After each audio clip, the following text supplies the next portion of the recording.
Как лечить кашель у детей? Смотри до конца, последний пункт тебя удивит.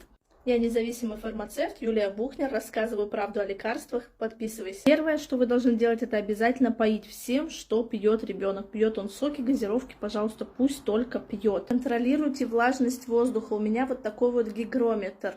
Влажность воздуха должна быть не ниже 40-60%. Если у вас ниже, то обязательно покупайте увлажнитель воздуха.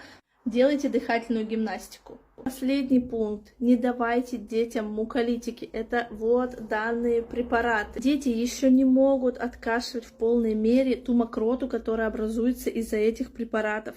И вы рискуете получить пневмонию.